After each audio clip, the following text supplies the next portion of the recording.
Bismillahirrahmanirrahim. Assalamualaikum warahmatullahi wabarakatuh. Innal hamdalillah nahmaduhu wa nasta'inuhu wa nastaghfiruhu wa natubu ilaih. Wa na'udzu billahi min shururi anfusina wa sayyiati a'malina. May yahdihillahu fala mudilla lahu wa may yudlil fala hadiya lahu. Asyhadu an la ilaha illallah wahdahu la syarika lah wa asyhadu anna Muhammadan abduhu wa rasuluhu la nabiyya ba'dah. Ya ayyuhalladzina amanu taqullaha haqqa tuqatih wa la tamutunna illa wa antum muslimun. Ya ayyuhan nasu taqu rabbakumul ladzi khalaqakum min nafsin wahidah wa khalaqa minha zawjaha wa batha minhuma rijalan katsiran wa nisaa'a. Wattaqullaha alladzi tasaaluna bihi wal arham innallaha kana 'alaikum raqiba. Ya ayyuhalladzina amanu taqullaha wa qulu qawlan sadida yuslih lakum a'malakum wa yaghfir lakum dhunubakum. Wa may yuti'illaha wa rasulahu faqad faza fawzan 'azima. Amma ba'd, fa inna asdaqal hadithi kitabullah wa khairal huda Muhammadin sallallahu alaihi wasallam wa syarrul umuri muhdatsatuha wa kullu muhdatsatin bid'ah wa kullu bid'atin dhalalah wa kullu dhalalatin finnar. Hadirin dan hadirat yang dirahmati Allah Subhanahu wa taala, alhamdulillah puji dan syukur kita panjatkan kepada Allah atas segala limpahan karunia yang terus-menerus Allah berikan kepada kita. Salawat dan salam semoga tercurahkan selalu kepada junjungan kita Nabi Muhammad sallallahu alaihi wasallam, juga kepada keluarganya serta seluruh sahabat beliau tanpa terkecuali. Pada kesempatan kali ini kita akan membahas tentang akidah orang-orang Yahudi dan juga watak mereka sebagaimana dijelaskan dalam nusus Al-Quran maupun sunnah Nabi sallallahu alaihi wasallam, dan juga kita ambil dari pengakuan mereka atau termaktub dalam buku-buku mereka seperti di Taurat dan Talmud. Yahudi adalah musuh utama, ya, yang ini adalah musuh umat Islam di akhir zaman. Dalam satu hadis dari Abu Hurairah radhiyallahu anhu, anna Rasulullah sallallahu alaihi wasallam bersabda, la taqumus saah, tidak akan tegak hari kiamat hatta yuqatilul muslimun al-yahuda, sampai orang-orang Islam memerangi orang-orang Yahudi. Fayaqtuluhumul muslimun hatta yakhtabi al-yahudi min wara'il hajar wa syajar. Maka kaum muslimin memerangi orang-orang Yahudi sampai-sampai orang Yahudi bersembunyi di balik batu dan di balik pohon. Fayaqulul hajaru awi syajaru, maka tatkala Yahudi bersembunyi di balik batu ataupun pohon, maka setiap batu dan pohon berbicara, ya Muslim, ya Abdullah, wahai orang muslim, wahai hamba Allah, hadza yahudiyun khalfi, ini ada seorang Yahudi bersembunyi di belakangku. Fata'al faqtulhu, maka kemarilah dan bunuhlah dia. Illal qarqad fa innahu min syajaril yahud, kecuali pohon qarqad, maka pohon qarqad tidak akan berbicara mengabarkan kalau Yahudi bersembunyi di balik mereka. Dan konon karena orang Yahudi sekarang sedang menanam pohon apa? Qarqad. Baik, ini dalil bahwasanya musuh utama kaum muslimin di akhir zaman adalah orang Yahudi. Nabi tidak menyebutkan bangsa-bangsa yang lain, Nabi tidak menyebutkan agama-agama yang lain. Nabi menyebut tentang Yahudi. Dan sebagaimana dalam hadis yang lain bahwasanya tatkala Dajjal muncul maka diikuti oleh orang-orang Yahudi, ya. Menunjukkan bahwasanya mereka, ya, akan menjadi musuh utama di akhir zaman, dan mereka akan tetap eksis sampai hari kiamat. Mereka tetap eksis sampai hari kiamat. Oleh karenanya di awal dari Al-Quran, di awal surat Al-Baqarah, juga Allah Subhanahu wa taala menceritakan tentang sifat-sifat orang Yahudi dalam banyak ayat tentang Bani Israel, bagaimana pembangkangan mereka terhadap Nabi Musa, ya. Kenapa? Karena sebagai peringatan bagi kita, seorang muslim baca Quran, dia langsung mendapati tentang sifat-sifat orang Yahudi. Bahwasanya ini musuh utama, jangan sampai terpedaya dengan mereka. Terlebih lagi, ya, Allah menyebutkan sifat-sifat mereka yang begitu, ya, kurang ajar terhadap Nabi Musa alaihissalam, sampai-sampai di antara hobinya Bani Israel adalah membunuh para nabi. Kata Allah, wa qatalahumul anbiya, kalian membunuh para nabi, ya. Susah, ya, bagaimana suatu kaum kalau ada nabi yang tidak cocok dengan selera mereka, maka mereka pun bunuh nabi tersebut, ya. Saya sering bilang kalau ada ustadz diutus untuk berdakwah di suatu daerah, yang orang daerah situ hobinya bunuh ustadz kalau tidak sesuai dengan selera. Repot juga kalau kita berdakwah di situ ya. Nah, Bani Israel demikian, kalau ada nabi yang diutus ke mereka dan tidak sesuai dengan selera, mereka tidak ragu-ragu untuk membunuh nabi tersebut, padahal mereka tahu itu adalah utusan Allah Subhanahu wa taala. Dan sekarang kita sadar dan kita tahu bahwasanya rata-rata perekonomian dipegang oleh orang-orang Yahudi. Di Eropa yang menguasai orang Yahudi. Hiburan yang pegang orang Yahudi. Hollywood dan yang lainnya. Media sosial yang punya juga orang Yahudi. Banyak orang Yahudi. Jadi menunjukkan mereka memang eksis dan mereka terus akan eksis sampai hari kiamat. Oleh karenanya seorang berusaha mengenal tentang Yahudi. Ya. Hadirin hadirat yang dirahmati Allah Subhanahu wa taala. Sebelum kita berbicara tentang Yahudi, kita akan berbicara tentang sejarah singkat orang-orang Yahudi ya. Baru kita masuk dalam kitab suci yang dijadikan pegangan oleh orang Yahudi. Baru kita akan jelaskan tentang watak dan akidah mereka dan serta akhlak mereka. Sebagaimana kita ketahui bahwasanya Yahudi atau Banu Israel adalah Banu artinya anak-anak, Israel artinya Yakub. Banu Israel artinya anak-anak Yakub. Dan Nabi Yakub alaihissalam namanya Yakub bin Ishak bin Ibrahim. Di antaranya anak-anaknya ada yang bernama Yusuf. Yusuf bin Yakub bin Ishak bin Ibrahim. Dan nasab yang terbaik. Nabi, anak Nabi, anak Nabi, anak Nabi. Yusuf bin Yakub bin Ishak bin Ibrahim. Dan sebagaimana Allah sebutkan dalam kisah surat Yusuf, tatkala Ishak atau Yakub punya anak 12, ya, di antaranya Yusuf, di antaranya Binyamin, di antaranya Yahuda, ya, salah seorang di antara 12 itu namanya Yahuda. Ada yang mengatakan Yahuda ini anak tertuanya, ya. Kemudian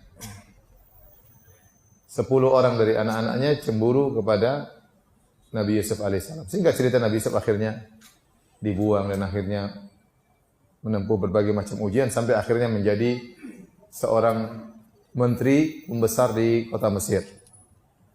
Sementara orang tuanya Yakub dan ibunya dan keluarganya hidup dalam penuh kesulitan di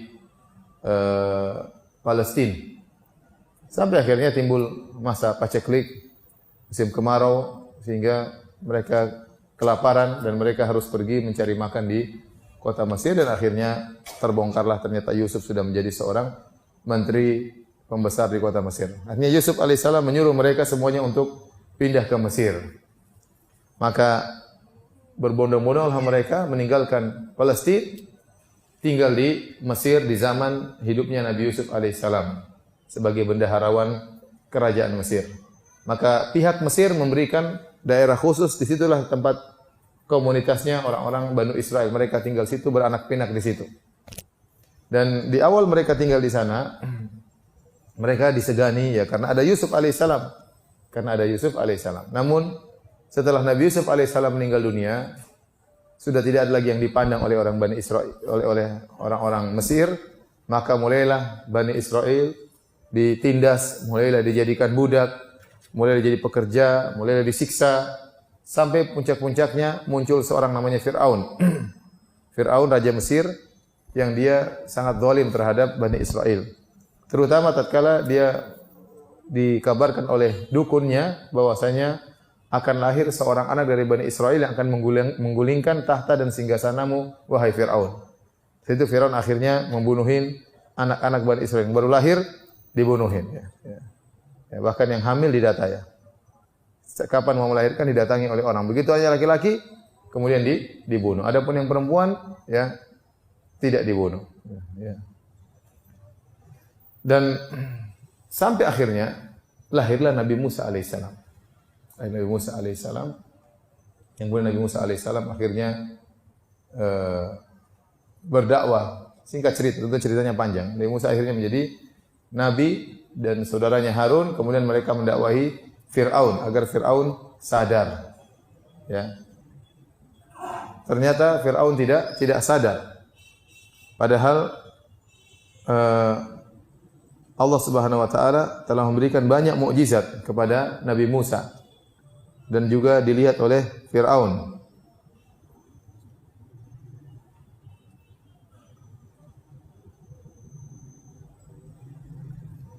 Sampai Allah mengatakan walaqad ataina Musa tis'ata ayatin, ya, bayyinat.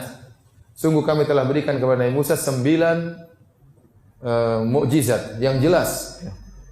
Tatkala Firaun membangkang, maka Allah mengatakan fa arsalna alaihim tufan, ya, wal kummala wad-dhafadi wal kummala wad-dama, ya. Allah turunkan berbagai macam siksaan kepada Firaun. Allah turunkan pertama adalah tufan, yaitu banjir besar. Yang banjir besar tersebut merusak tanaman-tanamannya penduduk Mesir. Sementara tanaman-tanaman Bani Israel tidak dirusak. Akhirnya mereka berdoa, qalu ya Musa du'u lana rabbaka, wahai ya Rabb, ya Musa, berdoalah kepada Rabbmu agar menghilangkan ini semuanya. Kalau ini semua sudah hilang, kami akan sadar. Maka Nabi Musa berdoa, akhirnya bencana tufan itu hilang. Waktu bencana tufan hilang, ya, tanah menjadi gembur, menjadi subur. Ya, kata Firaun, ini bukan bencana sebenarnya. Buktinya sekarang tumbuh lagi tumbuhan yang subur, membangkang lagi mereka. Setelah mereka membangkang, akhirnya mereka tanam lagi tanaman. Allah kirim, ya, wal jarad. Allah kirim belalang yang sangat banyak. Yang belalang tersebut menyerang tumbuhan penduduk Mesir, dimakan habis. Sementara tanaman Bani Israel tidak diganggu sama sekali. Maka Firaun berkata lagi, wahai Musa, berdoalah kepada Rabbmu, ya, agar menghilangkan ini semua. Kita akan sadar. Begitu dihilangkan, mereka tidak bertobat lagi. Mereka membangkang lagi. Allah kirim al-kummal, kutu. Di mana-mana ada kutu. Tempat duduk mereka, tempat tidur mereka, di mana ada kutu mengganggu. Ya. Sudah baunya busuk menggigit mereka, mereka gatal di sana sini. Ini sementara di Bani Israel tidak ada kutu yang ke situ, ya. Kutunya lagi demen sama orang-orang Mesir. Ya. Orang Mesir sukunya namanya Al-Qibt, yaitu Aqbat. Terus mereka minta kepada Musa agar menghilangkan itu semua. Dan ini semua mukjizat dilihat oleh Bani Israel. Kemudian mereka hilangkan kutu, mereka kembali membangkang. Ya. Allah kirim darah. Ya. Darah. Semua sumber air mereka berubah menjadi darah. Sungai Nil yang menjadi sungai darah. Tidak ada air tawar. Bayangkan, sungai bukan berwarna merah, jadi darah. Gimana mau minum darah? Mereka bingung. Mau masak pakai apa, minum pakai apa. Sementara sumur-sumurnya Bani Israel tidak ada darahnya. Mereka bilang, ya sudah, kita ambil air dari sumurnya Bani Israel. Mereka datang ke Bani Israel, mereka ambil airnya, air tawar. Begitu diangkat, jadi darah seketika. Berdoa lagi, Musa bilang Tuhan menghentikan. Akhirnya Nabi Musa berdoa, mereka tidak taubat lagi. Kemudian Allah kirim lagi kodok. Kodok di mana-mana. Setiap mereka makan ada kodok. Mereka ngobrol ada kodok. Mereka rapat ada kodok. Mereka tidur ada kodok. Sambil disebutkan mereka tidak berani mangap. Kalau mereka buka mulut, kodok langsung masuk. Jadi sementara Bani Israel nggak ada kodok di situ. Nggak ada kodok. Ini mukjizat paling banyak, ya. Akhirnya Fir'aun jengkel, ya. Dan dia melakukan rencana buruk. Akhirnya Allah menyuruh Nabi Musa alaihissalam untuk membawa lari kaumnya. Nabi Musa tidak mampu untuk berperang tatkala itu. Kemampuan tidak ada. Jumlah Bani Israel cuma sedikit. Itu pun lemah, tidak punya kekuatan. Sementara Fir'aun, ya, hebat, pasukannya banyak, persenjataan lengkap. Tidak mungkin Allah suruh Musa berjihad lawan apa? Lawan Fir'aun. Terkadang harus kabur karena tidak memungkinkan. Sebagaimana Ashabul Kahfi juga tidak bisa berjihad. Maka disuruh kabur untuk pergi ke Fa'u ilal Kahfi. Pergilah kalian sembunyi di goa. Karena secara logis enggak mungkin, ya. Enggak mungkin 7 orang ini mau melawan satu negara. Maka suruh pergi. Akhirnya Nabi Musa, kata Allah, walaqad auhayna ila Musa an asri bi ibadi fadrib lahum tariqan fil bahri yabasa la takhafu darakan wa la takhsha. Maka kami pun wahyukan kepada Musa, bawa pergilah hamba-hambaku Bani Israel. Ya. Kemudian akhirnya Nabi Musa di malam hari pergi membawa Bani Israel.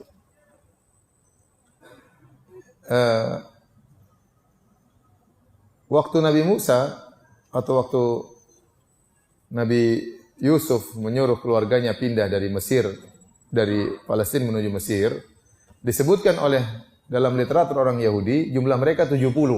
Karena mereka keluarga kecil ya.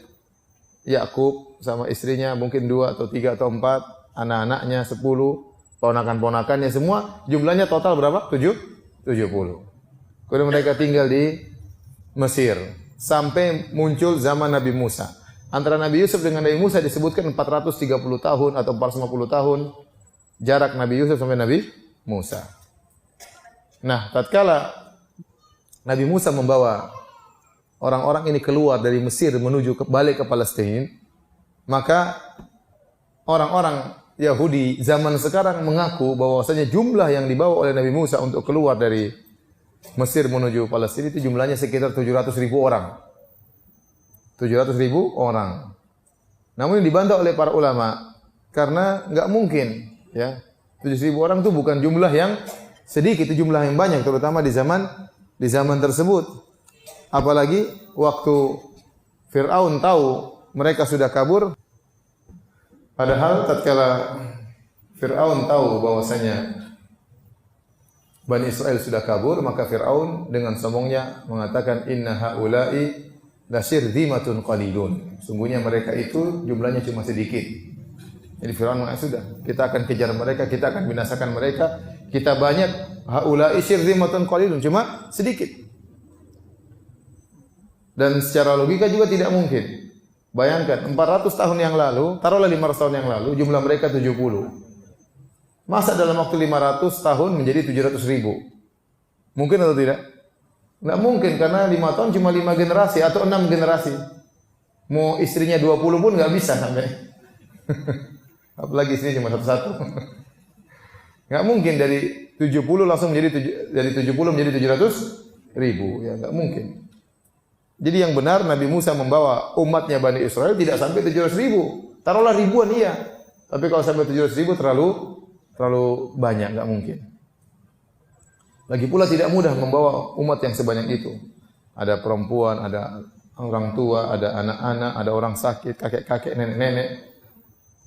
Tapi intinya Nabi Musa alaihissalam dengan mungkin ribuan, taruhlah puluhan ribu Bani Israel pergi meninggalkan kota Mesir. Fir'aun baru tahu tatkala di pagi hari ternyata Bani Israel sudah pergi, maka dia pun siapkan seluruh pasukannya untuk mengejar Bani Israel. Ya ala kulli hal sampai akhirnya mereka terjebak di depan Laut Merah, depan mereka Laut Merah, mereka tidak bisa pergi sementara di belakang mereka ada pasukannya Fir'aun.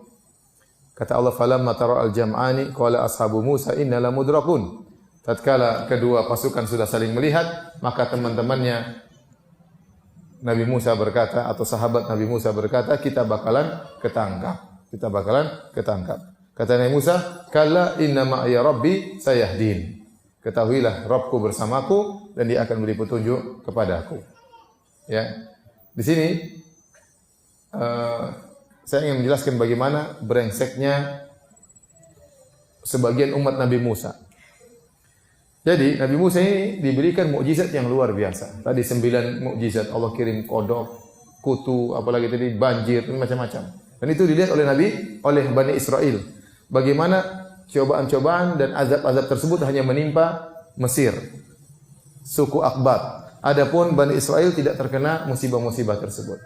Kemudian mereka juga melihat bagaimana Nabi Musa melemparkan tongkatnya. Karena waktu duel antara Nabi Musa dengan para penyihir Fir'aun ditonton oleh semua orang.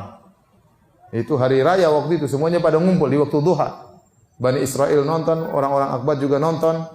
Ternyata Nabi Musa melempar tongkatnya jadi apa? Jadi ular. Ini mukjizat luar biasa. Kemudian Nabi Musa juga taruh tangannya, taruh ketiaknya, kemudian dia keluar dari kantongnya, dia keluarkan, maka tangannya mengeluarkan putih seperti cahaya lampu ya. Dan itu menakjubkan zaman tersebut ya. Thomas Alva Edison belum lahir ya. Jadi banyak mukjizat Nabi Musa. Belum Nabi Musa orangnya sangat kuat. Sekali mukul orang mati, bayangkan. Kalau Nabi Musa ngomel 10 orang dipukul, teng teng teng teng mati semua satu-satu. Nabi Musa sangat kuat, tubuhnya sangat kuat, ya, alaihi salam. Ya. Semua itu mereka tahu tentang kehebatan Nabi Musa. Tetapi mereka sangat brengsek. Bayangkan, waktu mereka dikejar oleh Fir'aun, dan mereka sudah terjebak di hadapan Laut Merah, ini kurang ajar mereka yang pertama. Mereka berkata, wahai Musa, katanya Tuhanmu bilang kita selamat. Dan sekarang bagaimana? Depan kita Laut Merah, di belakang kita pasukan Fir'aun. Inna lamudrakun, kita pasti ketangkap. Jadi mereka ngejek Nabi Musa. Kita ketangkap, katanya mau selamat. Ini mau kemana lagi? Maka Nabi Musa menjawab, inna ma'iya rabbi sayahdin. Kata Nabi Musa, sungguhnya Rabbku bersamaku dan dia akan beri petunjuk kepadaku. Lihat, Nabi Musa tidak mengatakan Allah bersama kita, tidak. Tapi Nabi Musa mengatakan Allah bersamaku karena kalian brengsek. Lihat waktu Nabi Muhammad SAW, waktu Abu Bakar sedih dan takut, apa kata Nabi Muhammad SAW? La tahzan inna Allaha ma'ana. Jangan kau sedih, sungguhnya Allah bersama apa? Kita. Tapi kali ini Nabi Musa berkata, inna ma'iya rabbi. Allah bersamaku. Dan Allah akan beri petunjuk kepadaku. Karena muridnya menjengkelkan ini. Padahal sudah banyak mukjizat mereka lihat. Akhirnya Allah Subhanahu wa taala menyuruh Nabi Musa untuk memulkan tongkat. Pas dia pulkan tongkat, maka laut pun terbelah. Fanfalaqa fa kana kullu firqin katawdil azim. Maka laut pun mengalir ke atas, bukan ke bawah, mengalir ke atas. Disebutkan oleh Ibnu Katsir dalam tafsirnya, maka terbukalah 12 pintu, terbuka 12 jalur. Kenapa 12? Karena Bani Israel 12 suku. Seluruh Bani Israel itu kembali kepada 12 suku. Siapa 12 suku itu? Ya tadi 12 anaknya Nabi Yakub, saudara-saudara Yusuf. Salah satu suku adalah suku Yusuf, salah satu suku adalah sukunya Binyamin, dan suku-suku yang lain 12 suku. Maka terbukalah 12 pintu untuk mereka lewat agar mereka tidak ribut ya. Kalau cuma satu pintu nanti rebut-rebutan. 12 pintu. Kemudian kata Allah, fadrib lahum tariqan fil bahri yabasan. Kemudian Allah menjadikan tanah pun langsung jadi kering. Karena kalau tidak kering susah dipijak pantai, kalau jalan tidak kering kaki masuk susah. Enggak cepat keburu dikejar oleh pasukan Firaun. Maka Allah menjadikan pantai tersebut menjadi kering. Yang tadinya tanah di dasar laut langsung jadi kering sehingga mudah untuk dipijaki. Akhirnya mereka pun pergi, Nabi Musa pun pergi sama pengikutnya sampai akhirnya lewat ke sebelah. Tatkala pengikut Nabi Musa sudah lolos sampai di tepi pantai yang sebelah, pengikut Firaun baru sampai tepi pantai yang ini. Laut masih terbuka. Waktu Nabi Musa mau pukulkan tongkatnya menutup lautan, Allah tegur, "Watrukil bahra rahwan. Innahum jundum mughraqun." Kata Allah, biarkan laut terbuka, sungguhnya mereka adalah kaum yang akan ditenggelamkan. Akhirnya Nabi Musa enggak jadi pukul tongkatnya ke lautan. Laut tetap terbuka. Waktu itu Fir'aun bingung, ini gimana? Tapi anak-anak buahnya mengatakan, Fir'aun, katanya kamu Tuhan, jalan dulu lah. Kata Ibnu Katsir, fatajallada Fir'aun. Fir'aun pun sok sabar, jaga image, enggak enak kan? Ya, gimana? Akhirnya dia mau tidak mau, dia jalan di luar. Karena kalau dia mundur, orang sudah tidak percaya dia sebagai Tuhan. Mau tidak mau dia maju. Apapun yang terjadi. Waktu dia maju, ternyata lautan tidak tertutup. Kesempatan dia bilang kepada pengikutnya, wahai pengikutku, wahai rakyatku, sungguhnya laut terbuka untukku. Ayo jalan. Akhirnya rakyatnya bahlul-bahlul semua, ikut juga semua. Masuk semua. Begitu sudah semua masuk di tengah lautan, maka Nabi Musa memukulkan tongkatnya ke lautan. Itu semua dilihat oleh Bani Israel. Kemudian akhirnya lautan tertutup, menenggelamkan mereka seluruhnya. Begitu lautan tenggelam seluruhnya. Mereka sudah tenggelam semua oleh Laut Merah. Brengsek lagi nih umatnya Nabi Musa ini. Kata mereka, wahai Musa, mana buktinya Fir'aun mati? Mana buktinya? Mungkin Fir'aun lagi jalan-jalan, berenang, main sama ikan hiu. Ketemunya Roro Kidul, kita nggak tahu ya. Akhirnya Allah menyelamatkan badannya Fir'aun. Al-yawma nunajjika li badanika litakuna liman khalfaka ayah. Pada hari ini aku selamatkan jasadmu hai Fir'aun agar menjadi peringatan bagi orang-orang setelahmu. Maka Fir'aun pun keluar jasadnya. Yang lain enggak ada yang selamat. Anak buahnya semua tenggelam. Jasad Fir'aun saja yang selamatkan. Nih, wahai Bani Israel, ini orang yang pernah sombong, paling sombong, ngaku sebagai Tuhan. Ya, lebih sombong mungkin dari iblis. Iblis saja enggak pernah ngaku jadi Tuhan. Iblis mungkin kaget, ini orang kebablasan ya. Ngaku sebagai apa? Tuhan. Akhirnya nih, mana kesombongannya, mana keangkuhannya? Orang ini sudah tewas. Kemudian berjalan Nabi Musa dan para pengikutnya. Kemudian tatkala mereka sudah melewati lautan, sudah diselamatkan oleh Allah. Allah berfirman, "Wa jawazna bi bani Israil al-bahra fa atau ala qaumin yaqufuna ala asnamin lahum qalu ya Musa ja'alana ilahan kama lahum alihah." Tatkala kami membuat mereka lolos dari Laut Merah, tiba-tiba mereka melewati suatu kaum sedang menyembah berhala. Tiba-tiba umat Nabi Musa berkata, "Wahai Musa, bikinkan kami dong Tuhan seperti mereka punya Tuhan." Ya Allah. Mereka tidak puas dengan Tuhan Allah Subhanahu wa taala, ya. Mau cari Tuhan yang lain. Nabi Musa mengatakan, "Innakum qaumun tajhalun." Kalian memang umat yang bodoh, kaum yang apa? Kaum yang bodoh. Bagaimana baru saja diselamatkan oleh Allah, sekarang minta langsung Tuhan yang lain. Kok bisa begitu Bani Israel? Kata sebagian ulama, karena mereka terlalu lama tinggal bersama di bawah penindasan Fir'aun, dan Fir'aun dan bala tentaranya orang-orang musyrikin. Sehingga keberadaan mereka tinggal bersama suku Akbat, sukunya Fir'aun, apalagi posisi mereka sebagai tertindas, sebagai budak, ini mempengaruhi kehidupan mereka. Orang biasanya melihat suku yang di atas, sehingga dia terpengaruh dengan sifat-sifat keyakinan suku yang di atas, saking lamanya ya. Kita saja di Indonesia, ya, saking lamanya agama lain pernah ada sebelum Islam, maka masih banyak tradisi-tradisi yang masih terpengaruh dengan agama tersebut. Ya. Ya, karena tidak mudah untuk dihilangkan. Ya.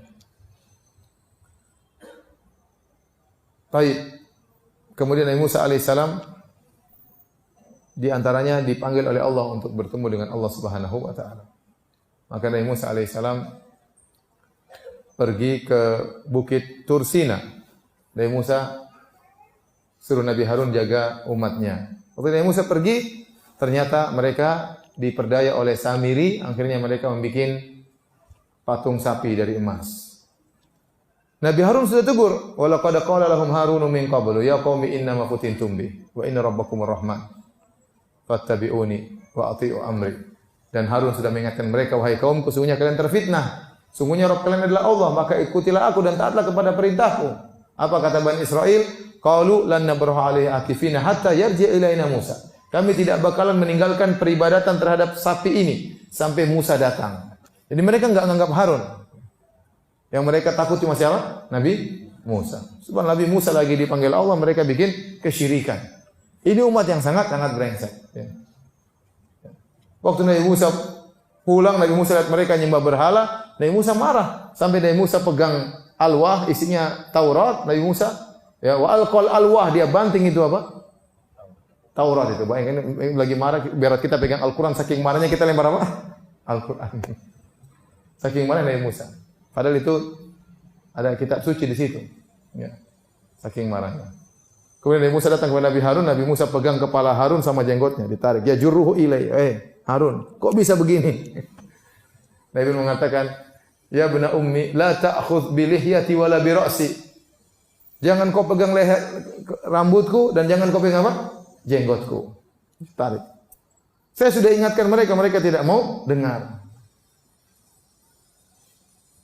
Ini dalil bahwasanya Nabi Harun jenggotan. Nabi Musa juga jenggotan. Tuhan Yesus juga jenggotan. Semua orang-orang baik rata-rata jenggotan. Santa Claus saja jenggotan. Konghucu jenggotan. Ya. Biksu-biksu juga apa? Jenggotan. Terus sekarang ada orang bilang tidak boleh jenggotan. Baik. Akhirnya Nabi Musa pun marah. Akhirnya Allah Subhanahu wa taala menyuruh Bani Israil untuk bertobat. Di antara bentuk tobat mereka adalah faqtulu anfusakum, bunuhlah diri kalian. Kenapa? Karena mereka ini mukjizatnya banyak, makanya hukuman juga berat.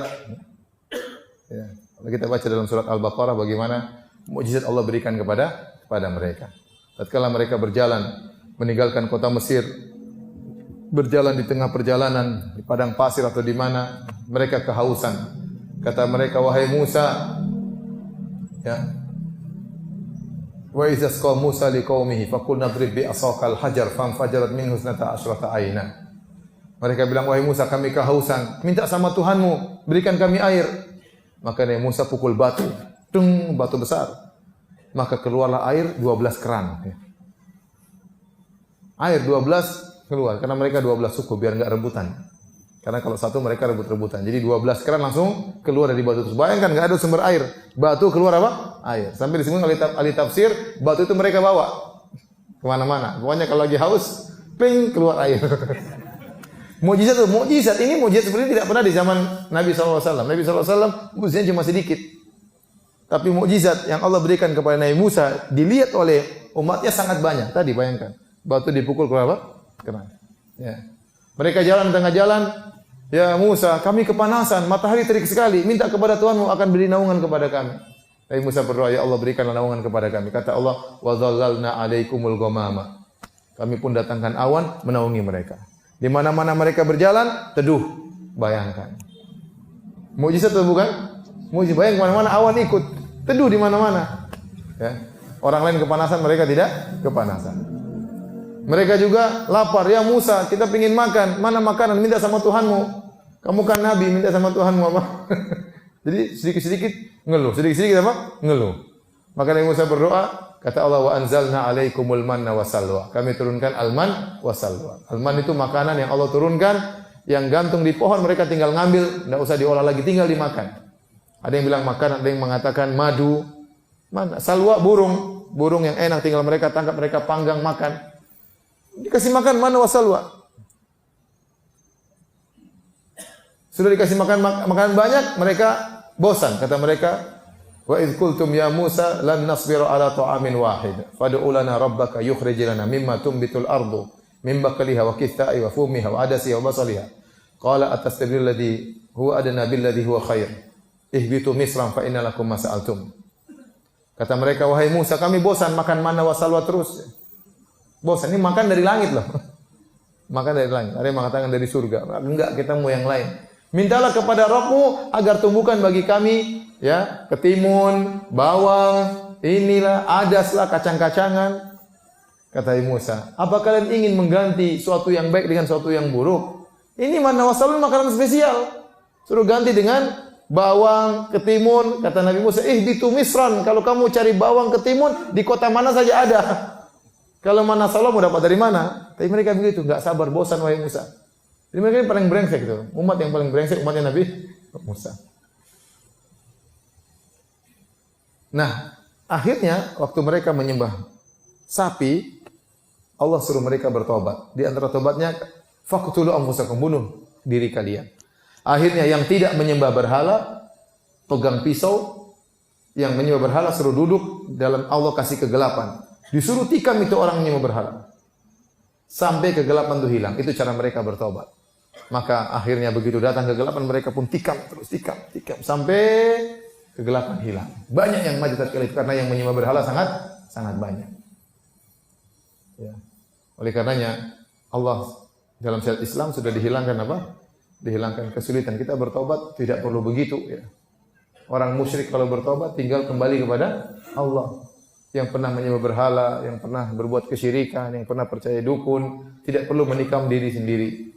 Dulu cara bertobatnya seperti itu Bani Israel. Karena sesuai, mereka diberi mukjizat yang sangat banyak yang mereka lihat langsung, tapi mereka suka membangkang. Baik. Kemudian di antara brengseknya mereka, ya, ketika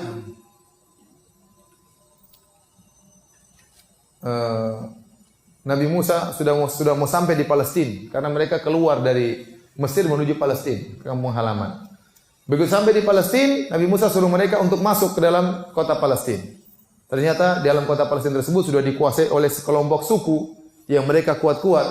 Ya. Nabi Musa mengatakan, ayo masuk, jihad lawan mereka. Kata mereka, inna fiha qauman jabbarin. wa inna lan nadkhulaha hatta yakhruju minha fa yakhruju minha fa inna dakhilun. Lihat brengseknya mereka. Kata Nabi Musa, pergi kalian berjihad, usir itu orang-orang dari kampung kita agar kita tinggal di situ. Apa kata Bani Israel? Wahai Musa, sungguhnya di situ ada orang-orang yang jago-jago. Kami tidak bakalan ke situ sampai mereka keluar. Kalau mereka sudah keluar, baru kita yang tinggal loh. Mereka itu nggak bisa keluar, keluarkan mereka. Oh enggak, tunggu mereka keluar dulu baru kita. Ya kapan keluarnya? Disuruh ngusir nggak mau jihad. Nabi Musa bilang, ayo maju perang. Sampai ada yang nasihati. Qala rajulani minal ladzina yakhafuna an'ama Allahu 'alaihim adkhulu al-bab. Fa idza dakhaltumuhu fa innakum ghalibun. Ya. Kata mereka udkhulu 'alaihimul bab. Kata dua orang ini yang takut kepada Allah, di antaranya Yusha bin Nun, mengatakan kepada kaumnya, ayo masuk, kalau kita sudah masuk pintu Palestina kita akan mengalahkan mereka. Fa idza dakhaltumuhu fa innakum ghalibun. Kalau kalian masuk kalian pakai pasti menang. Ternyata mereka tetap tidak mau. Bani Israel punya ide yang sangat cemerlang. Tatkala mereka tidak mau masuk untuk berjihad, apa kata mereka?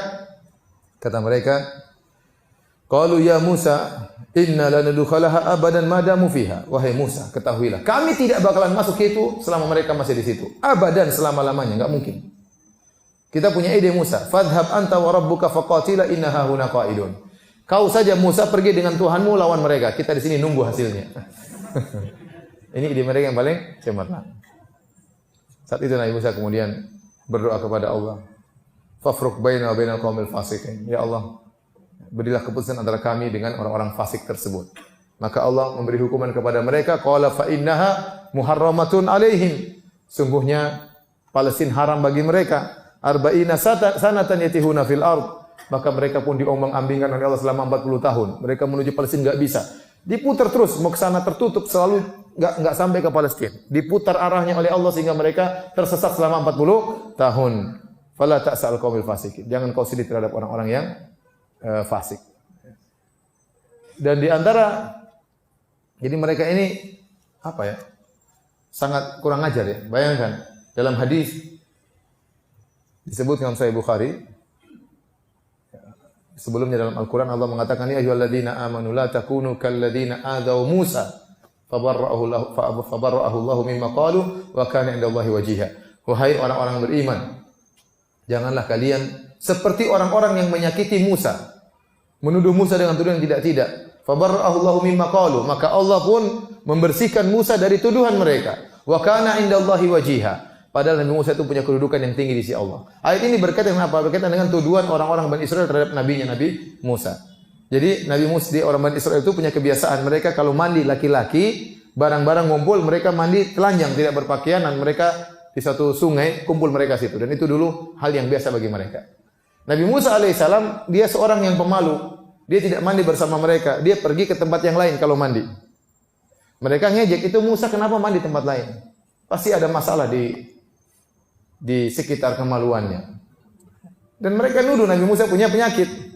Bayangkan ini kalau ustadz digituin sama murid kan ustadznya jengkel. Ini apalagi Nabi. Itu ustadz tuh nggak pernah makan sama kita. Itu udah masalah ustadz itu. Ini Nabi digituin sama murid-muridnya. Brengsek. Akhirnya Nabi Musa suka mandi sendiri, tidak mandi bersama mereka. Suatu hari Allah ingin agar Nabi Musa bebas dari tuduhan tersebut. Mereka jadi gunjingan terus. Musa itu nggak pernah mandi sama kita karena punya masalah sekitar kemaluannya. Nabi Musa suatu hari mandi, dia taruh baju di atas batu, kemudian dia mandi. Tahu-tahu Allah bikin batu itu jalan, bawa pergi bajunya. Waktu Nabi Musa lihat, Nabi Musa naik dari sungai naik ke atas. Ya hajar thawbi, woi batu, bajuku. Nabi Musa kejar sampai melewati tempat pemandian murid-muridnya. Oh ternyata enggak, kita salah duga ternyata. Akhirnya Nabi Musa pukul batunya sampai tanda pukulannya Nabi Musa saking kuatnya. Sampai banyak itu batu dipukul Nabi Musa. Tapi intinya, subhanallah, begitu kurang ajarnya mereka sampai Nabi mereka saja mereka tuduh dengan tuduhan yang tidak. Ini gambaran tentang Bani Israel. Kita lanjutkan ya. Nah, di masa mereka tersesat itu, 40 tahun mereka tersesat, mau masuk ke Palestina enggak bisa-bisa, Allah hukum mereka, maka di situ banyak mereka yang meninggal. Muncullah generasi baru. Di antara yang meninggal itu Nabi Harun meninggal di situ, Nabi Musa meninggal di situ, yang masih hidup Yusha bin Nun. Yusha bin Nun ini siapa? Yusha bin Nun ini adalah muridnya Nabi Musa yang setia kepada Nabi Musa, yang tadi mengatakan, wahai kaumku, masuklah kalian, jangan takut, kalau kita masuk kita menang. Itu Yusha bin Nun di antaranya yang berkata demikian. Dan dialah yang menamai Nabi Musa dalam Al-Quran, yang Allah sebutkan tatkala Nabi Musa mencari Nabi Khadir. Yang Allah Subhanahu wa taala berfirman, wa idz qala Musa li fatahu. Wah, tatkala Musa berkata kepada pembantunya. Pembantunya ini maksudnya siapa? Yusha bin Nun. Yusha bin Nun disebutkan suatu hari dia sedang berjihad, kemudian matahari akan tenggelam, dan kode etik peperangan zaman tersebut kalau matahari tenggelam berhenti. Padahal musuh sudah mau kalah, maka dia berdoa kepada Allah, ya Allah, Engkau perintahkan kami untuk berjihad, maka perintahkanlah matahari untuk berhenti, jangan dulu tenggelam.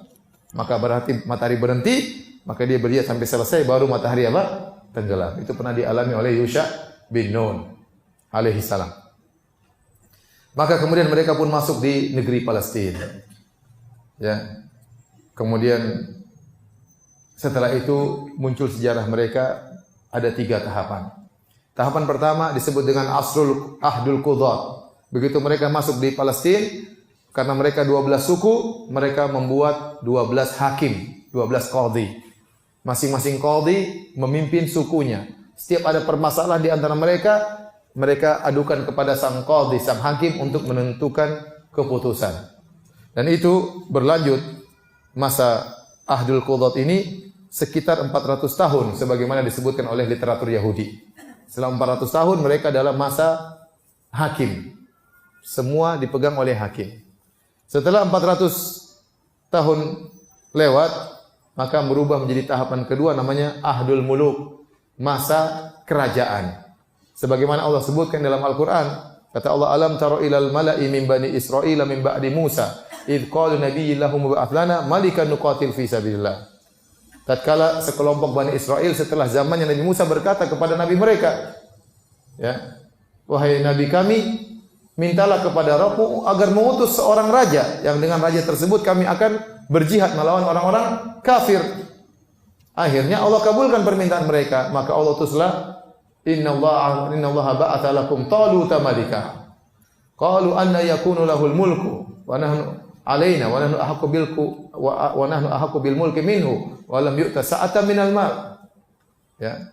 Waktu Allah katakan yang jadi raja Talut, mereka protes, subhanallah. Mereka minta kepada Allah pilihkan raja. Nabinya sudah pilih, Talut adalah raja kalian, mereka protes. Kata mereka Talut miskin, kenapa jadi raja? Tukang brengsek orang Bani Israel. Kenapa Talut yang miskin jadi raja? Allah jelaskan bahwasanya Talut telah diberikan kekuatan tubuh dan ilmu yang kuat. Akhirnya Talut menjadi raja. Wa qatala Talut akhirnya Talut berperang dan mengalahkan apa? Mengalahkan orang-orang tatkala itu, ya. Musuh mereka dikalahkan oleh Talut. Nah, sejak saat itu maka sistem pemerintahan berubah menjadi sistem tadi hakim-hakim menjadi sistem raja. Teruslah mereka bersatu di atas raja. Meninggal raja ini muncul raja berikutnya, meninggal raja ini muncul raja berikutnya. Sampai akhirnya di masa puncak keemasan mereka adalah Raja Daud alaihissalam. Daud adalah nabi sekaligus apa? Raja. Ini Nabi Daud jauh setelah Nabi Sulaiman. Nabi apa? Nabi Musa. Setelah Nabi Daud maka punya anak namanya siapa? Sulaiman. Inilah puncak kejayaan mereka. Disebutkan oleh mereka bahwasanya di zaman Daud dan Sulaiman mereka membuat namanya Haikal Sulaiman, kerajaan Israel Raya. Yang kerajaan tersebut hancur dileburkan oleh musuh-musuh mereka di kemudian hari, tinggal satu tembok saja dari kerajaan Sulaiman disebut dengan tembok ratapan. Mereka nangis di situ. Itulah sisa dari puing-puing kerajaan Haikal Sulaiman. Ya, kita tahu kisah Nabi Sulaiman panjang lebar. Intinya Sulaiman adalah raja yang terakhir setelah Nabi Sulaiman meninggal dunia, maka tahapan ketiga namanya tahapan perpecahan. Situlah timbul perselisihan antara anaknya Sulaiman dengan anak dari suku yang lain. Anaknya Nabi Sulaiman alaihissalam namanya Ruhbu'am bin Sulaiman. Berselisih dengan seorang bernama Yurbu'am bin Nubat. Ya.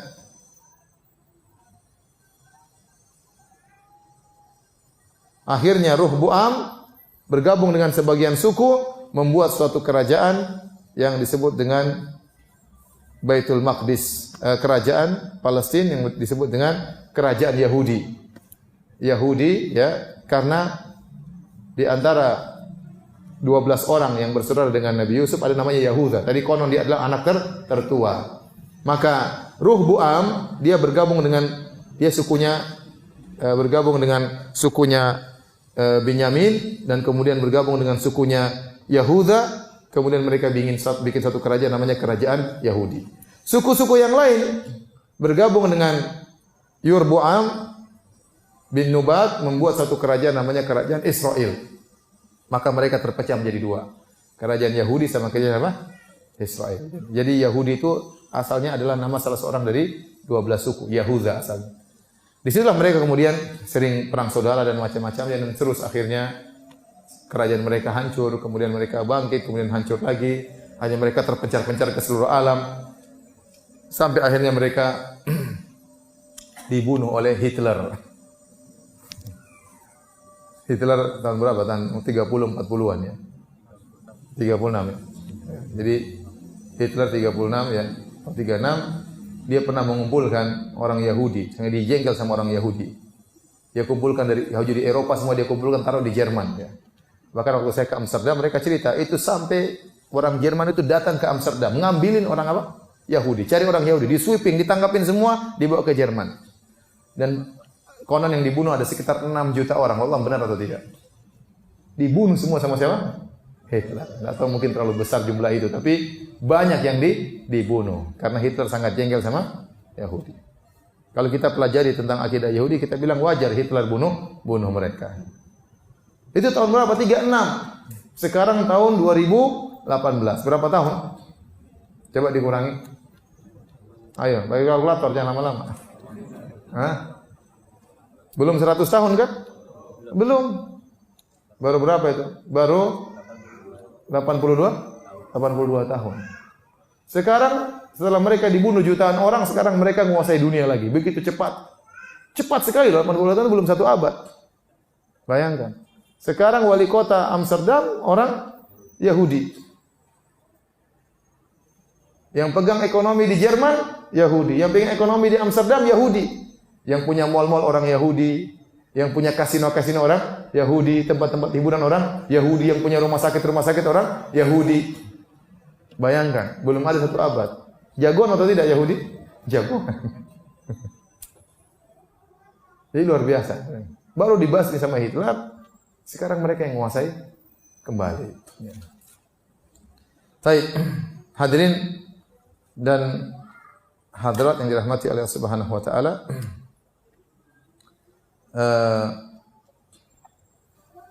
Kita akan bahas tentang akidah orang Yahudi. Tentu Anda bertanya-tanya, kok bisa dibunuh jutaan orang kemudian bisa menguasai kembali? Tentu jumlah mereka waktu itu habis. Kok bisa ya? Apakah benar-benar orang Yahudi sekarang adalah keturunan Nabi Yakub alaihissalam? Jawabannya benar tapi tidak semuanya. Ini dijelaskan oleh para ulama. Banyak hal yang menunjukkan bahwasanya orang Yahudi yang sekarang ini bukanlah semuanya keturunan Nabi Yakub. Semuanya bukan Habib ya. Keturunan Nabi kan Habib kan. Tidak semuanya adalah keturunan Nabi Yakub alaihissalam. Kita Habib tapi Habib Nabi Adam ya. Jadi mereka ini keturunan Nabi Yakub tapi tidak semuanya. Tidak semuanya. Dalilnya apa? Para ulama menjelaskan. Pertama, dilihat dari sisi fisik aja. Kalau Anda lihat orang-orang fisik Yahudi sekarang, tidak semuanya dalam satu model. Ada yang putih, ada yang berwarna Eropa kulitnya, ada yang kulit hitam, ada yang sipit, ya, ada yang bermacam-macam modelnya. Ada yang tipe orang India, ada tipe orang Turki. Ya. Berbeda dengan kalau kita bicara tentang misalnya Arab. Arab kan terjaga fisiknya. Arab tetap aja Arab. Mau nikah dengan saya tetap aja kelihatan apa? Arabnya. Ya. Nggak ada Arab kemudian hidung pesek. Ini Arab bermasalah ini kok hidungnya pesek misalnya. Ada Arab matanya cipit. Mungkin ada kejadian begitu. Tapi itu langka. Ya, saya pernah ketemu teman Arab. Jadi bapaknya Arab, ibunya Cina. Rupanya lahirnya sipit. Tapi dia famnya Arab. Orang lihat nggak percaya. Tapi ya begitulah. Muka Cina, famnya apa? Arab. Tapi itu langka. Sementara kalau kita lihat orang Yahudi, fisiknya sangat-sangat jauh berbeda. Dari fisik Turki, fisik Eropa, fisik India, fisik Afrika. Ini nggak mungkin. Tidak mungkin mereka menjaga keutuhan keturunan mereka kepada Nabi Yakub alaihissalam. Jadi lihat fisik aja nggak semuanya keturunan Nabi Yakub. Sudah. Kemudian bagaimana jumlah sedikit tiba-tiba mereka menjadi banyak? Ternyata disebutkan oleh mereka menikahi wanita-wanita dari luar mereka dan wanita-wanita mereka diambil oleh suku-suku dari luar mereka dan semuanya dinisbahkan kepada orang Yahudi. Sampai sekarang waktu saya ke Eropa, sebagian kawan-kawan ya, saya punya kawan di sana Habib ya, dari keturunan Nabi sallallahu alaihi wasallam, dia gaul sama orang Yahudi ya. Dia cerita kepada saya bahwasanya Yahudi yang dia temui sekarang nasabnya kembali kepada ibunya. Nasabnya kembali kepada ibunya, bukan kepada bapaknya. Ini adalah penyimpangan pada sebagian orang Yahudi. Mereka menisbahkan nasab mereka kepada apa? Ibu. Harusnya kepada bapak. Bukankah Yusuf bin Yakub bin Ishak bin Ibrahim semuanya kembali kepada bapak? Namun sebagian Yahudi sekarang nasabnya kembali kepada ibunya. Ini penyimpangan. Tapi mereka fanatik terhadap Yahudi. Jadi tidak benar pengakuan mereka bahwasanya kami ini masih murni keturunan Nabi Yakub. Itu dibantah oleh para ulama. Yahudi sekarang bukanlah Yahudi Bani Israel, tapi sudah bercampur baur. Apalagi disebut dalam sejarah ada satu suku dari Turki ya, yang mereka kemudian satu suku semuanya masuk Yahudi, jadi agama Yahudi. Ya, dan itu sama sekali tidak ada hubungannya dengan Nabi Yakub alaihissalam, tidak ada keturunan darah dari keturunan Nabi Yakub alaihissalam, tapi secara agama mereka senang dengan agama Yahudi dan mereka menjadi agama Yahudi. Baik, hadirin dan hadirat rahmatillah subhanahu, kita akan berbicara tentang akidah orang Yahudi secara singkat ya. Mereka punya 3 sumber pemikiran. Yang pertama namanya Kitab Taurat. Yang kedua namanya Kitab Talmud. Yang ketiga namanya Protokolat ya. Apa itu Taurat, apa itu Talmud, apa itu Protokolat? Adapun Taurat yang mereka yakini adalah apa yang dituliskan oleh Allah untuk Nabi Musa. Apa yang dituliskan oleh Allah untuk Nabi Musa. Dan inilah kitab Taurat inilah yang sekarang diyakini oleh orang Nasara sebagai perjanjian lama. Perjanjian lama yang dicetak bersama Bible, perjanjian lama. Bible itu kan isinya perjanjian lama, perjanjian baru sama Rasailur Rusul, tulisan-tulisannya, risalah-risalahnya Paulus. Ya. Nah, perjanjian lama itu yang diyakini oleh orang-orang Nasara, itulah Taurat. Sisa peninggalan Nabi Musa alaihi salam. Dan Allah Subhanahu wa taala telah menjelaskan bahwasanya Taurat mengalami banyak penyimpangan ya. Mengalami banyak penyimpangan. Makanya Allah berfirman, "Fawailul lil ladzina yaktubuna al-kitaba bi aydihim tsumma yaquluna hadza min indillahi liyashtaru bihi thamanan qalila. Fawailahum mimma katabat aydihim wa wailahum mimma yaksibun." Sungguh celaka mereka orang-orang yang menuliskan Taurat dengan tangan mereka sendiri. Semua mereka mengatakan, kemudian mereka berkata ini dari Allah Subhanahu wa taala. Buat apa? Untuk mendapatkan dunia saja. Mereka jual. Ada orang perlu hukum tertentu, mereka bikin. Oh, ada ayatnya, bikin sendiri. Ente mau bir haram, bir halal, ada ayatnya, bikin bir jadi apa? Halal. Mereka tulis. Mereka ada min indillah. Ini dari Allah ini. Ayatnya ada. Liyashtaru bi thamanan qalila, untuk mendapatkan harta yang sedikit. Kata Allah, "Fawailul lahum mimma katabat aydihim." Celaka apa yang mereka tulis, wa ilahum mimma yaksibun, dan celaka apa yang mereka perbuat. Allah sebutkan celaka sampai tiga kali. Allah juga berfirman, "Afatatma'una ayyuminu lakum wa qad kana fariqum minhum yasma'una kalamallah tsumma yuharrifunahu min ba'di ma qalu wa hum ya'lamun." Kata Allah Subhanahu wa taala, apakah kalian berharap mereka beriman, orang Yahudi mau beriman, sementara sebagian mereka telah mendengar firman Allah dan dia sudah paham, tapi dia rubah firman Allah, dirubah supaya disangka firman Allah, ternyata bukan firman Allah. Jadi dirubah-rubah, tahrif. Ya. Demikian Allah berfirman, "Wa inna minhum lafariqan yalwuna alsinatahum bil kitabi litahsabuhu minal kitab wa ma huwa minal kitab wa yaquluna huwa min indillahi wa ma huwa min indillah wa yaquluna Allahil kadhiba wa hum ya'lamun." Kata Allah, di antara mereka ada sekelompok orang yang muter-muter lisan mereka sehingga orang menyangka ini adalah bagian daripada Taurat, padahal bukan. Wa ma huwa minal kitab, padahal dia bukan dari Taurat, dan mereka berkata ini dari sisi Allah. Wa ma huwa min indillah, padahal bukan dari sisi Allah, dan mereka berdosa atas nama Allah padahal mereka tahu itu adalah dosa. Kata Allah, bagaimana kalian berharap mereka beriman sama Tuhan aja mereka berani berdusta? Mereka ingin Tuhan bilang begini padahal dia bohong. Sebagaimana kalian mengharap orang ini beriman? Karena orang-orang Islam ingin orang Yahudi masuk Islam, tapi Allah sudah putuskan jangan berharap mereka beriman. Mereka seperti itu sifatnya. Ya. Baik. Ya. Hadirin dan hadirat yang mati Subhanahu wa taala. Jadi Taurat sudah mengalami banyak penyimpangan. Ya. Dan penyimpangan tersebut sangat nampak sekali. Ya. Misalnya mereka berbicara tentang ketuhanan ya, tentang Allah Subhanahu wa ta'ala ya. Jadi Taurat ini juga ada berbagai manuskrip. Ada namanya manuskrip Al-Ibriyah, Nuskhah Al-Ibriyah, ada namanya Nuskhah Al-Yunaniyah, ada namanya Nuskhah As-Samiriyah. Dan Yahudi berkelompok-kelompok, tidak semuanya beriman. Ada yang beriman dengan manuskrip ini, ada yang beriman dengan manuskrip ini, dan ada yang beriman dengan manuskrip ini. Dan 3 manuskrip ini perbedaannya sangat signifikan. Ya, ini mau ikut yang mana? Makhtutat yang mana? Manuskrip yang mana? Yahudi ada 3, Taurat ada 3 manuskrip. Sehingga mereka juga berkelompok-kelompok dan kelompok-kelompok yang ada yang beriman kepada manuskrip ini, ada yang beriman pada manuskrip ini, ada yang beriman pada manuskrip yang lain. Makanya jumlah surat dari manuskrip tersebut berbeda-beda. Al-Quran tidak, Al-Quran semuanya sama. 114 surat. Mau cetakan manapun 114 surat. Bahkan bukan cuma manuskrip, dihafalkan oleh manusia yang banyak. Banyak orang hafal Al-Quran. Ada 1 huruf saja hilang, pasti orang sudah pada tahu. Ya. Ini itu adalah kelebihan Al-Quran. Ya. Ya. Walaqad yassarna Al-Qur'ana lidzikr. Kami memudahkan Al-Quran untuk jadi peringatan. Orang hafal Al-Quran. Ya. Adapun kitab lain tidak ada yang hafal. Bahkan kita katakan orang Islam lebih hafal Injil daripada orang Nasara. Ya tidak? Sebagian orang, Masya Allah, sebagian ustaz lebih hafal Injil daripada orang Nasara. Ya. Makanya ide yang cemerlang tatkala sebagian universitas membuka pendaftaran tanpa tes bagi orang yang hafal Quran. Ya. Kalau agama lain juga mau silakan, yang hafal Injil masuk gratis, masuk tanpa tes. Tapi tidak ada mereka yang bisa demikian. Siapa yang bisa hafal Injil? Tidak ada. Al-Quran mukjizat. Yang hafal bukan cuma orang besar, anak kecil yang tidak tahu bahasa Arab juga hafal Al-Quran. Bahkan ada yang hafal sak nomor-nomornya, ya. Luar biasa. Bahkan ada yang hafal dari belakang ke atas, luar biasa.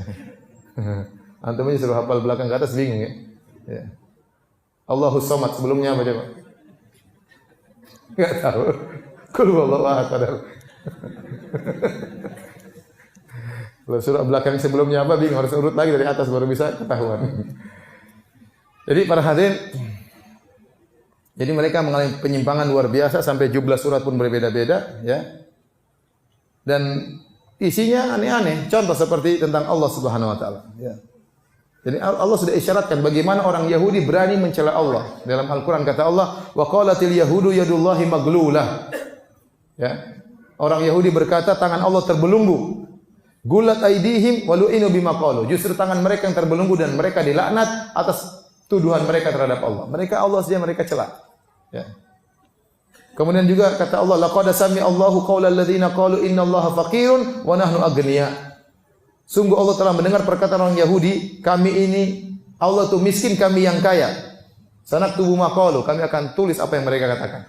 Jadi mungkin Nabi Musa suruh mereka bersedekah, memang Allah miskin, kita yang kaya sedekah untuk Allah ya. Jadi mereka ngejek Allah Subhanahu wa taala.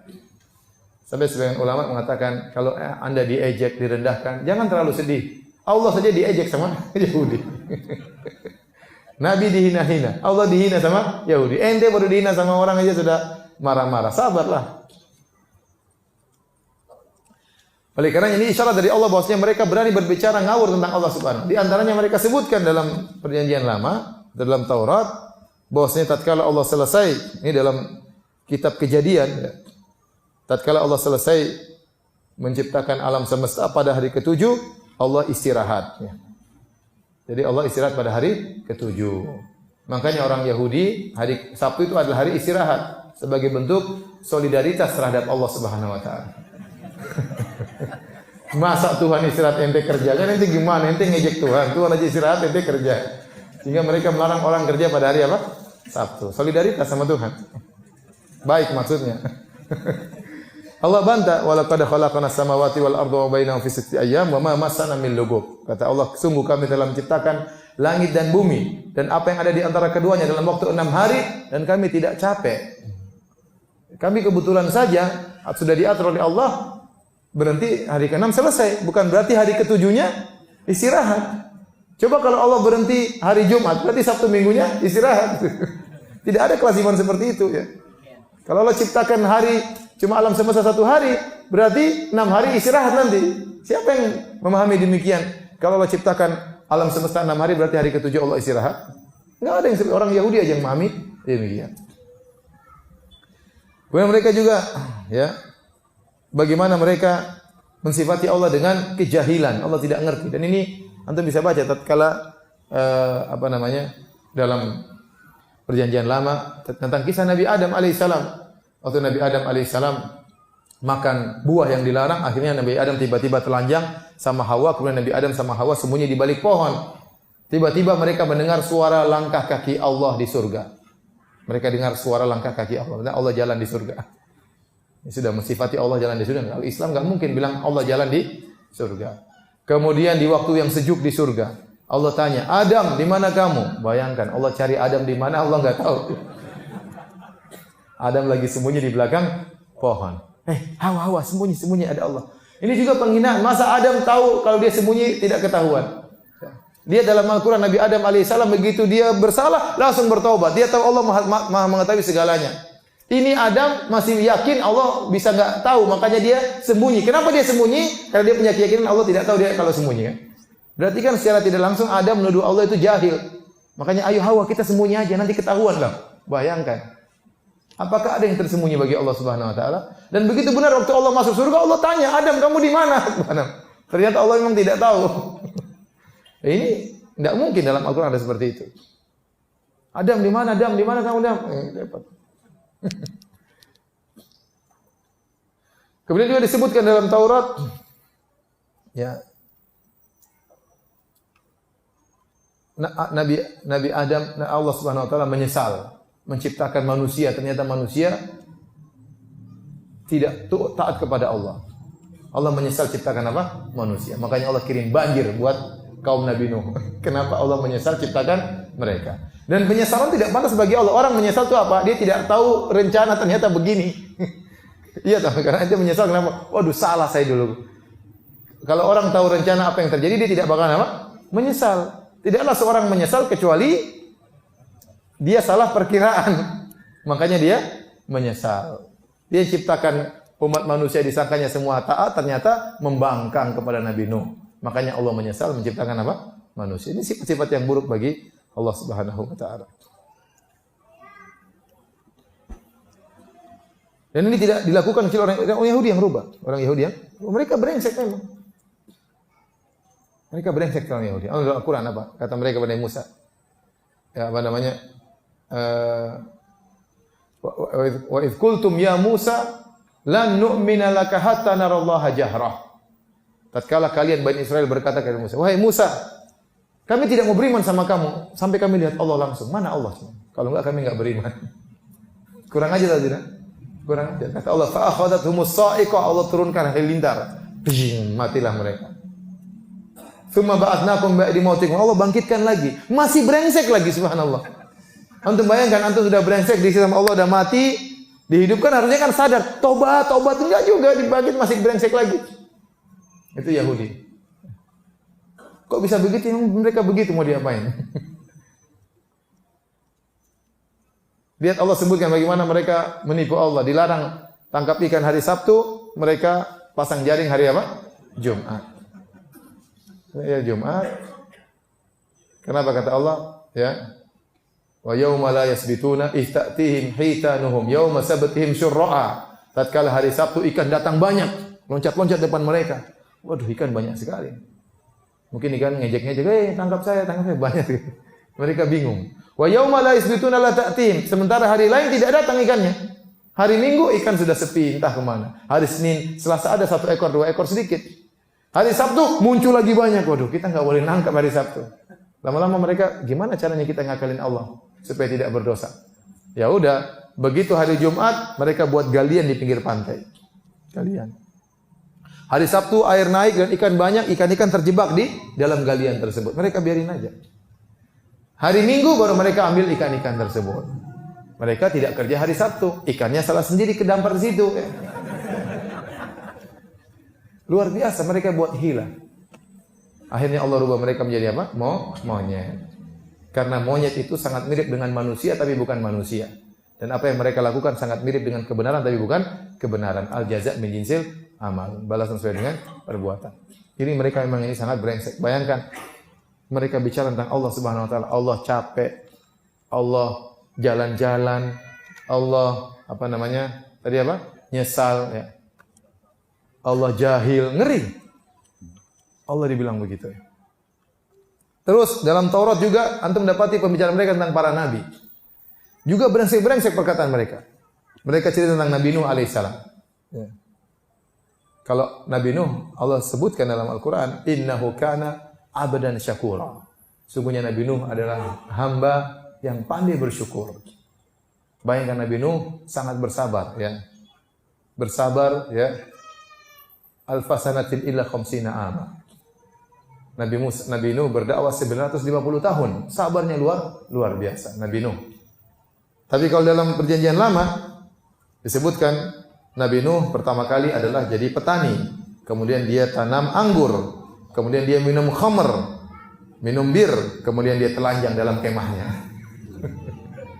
Coba Nabi teler. Gimana Nabi teler begini? Ini dalam Taurat. Nabi teler coba. Habis teler buka baju lagi dalam kemah. Ini malu kan? Gara-gara dia teler dia buka baju telanjang. Nabi Lut disebutkan oleh mereka ya, Nabi Lut ya akhirnya berzina dengan dua putrinya. Dari dua putri tersebut lahir anak-anak keturunan. Ya. Ini mereka bikin cerita. Nabi Lut berzina dengan putri pertama, kemudian dengan putri kedua. Dari dua perzinahan tersebut lahirlah anak-anak menjadi beberapa suku. Kenapa mereka bikin cerita tersebut? Karena Yahudi ini punya musuh sama suku yang lain, yang suku-suku tersebut keturunan Nabi Lut. Maka mereka bikin cerita kamu itu anak zina semuanya. Dan mereka bikin cerita tersebut mereka taruh di perjanjian lama. Kenapa? Karena permusuhan sama suku yang lain. Saya lupa namanya suku apa. Intinya dibuat itu suku-suku yang hasil perzinahan untuk menghina mereka. Mereka bikin cerita seperti itu. Sementara dalam Al-Quran bagaimana? Nabi Lut orang yang sangat suci. Tidak mungkin begitu-begituan. Ya.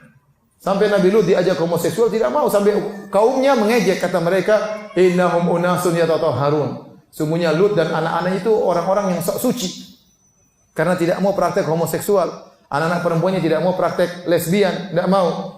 Maka dikatakan oleh kaumnya, innahum unasun yatatahharun. Mereka itu kaum yang sok suci. Lihat dalam Islam bagaimana dipuji Nabi Lut dan putri-putrinya sebagai orang-orang yang suci. Kemudian dalam Taurat ternyata berzina. Bayangkan. Nabi Harun alaihissalam disebutkan, kalau dalam Al-Quran tadi kita sebutkan Nabi Harun yang melarang orang-orang Bani Israel menyembah berhala. Walaqad qala lahum Harunu min qablu ya qaumi innama futintum bih.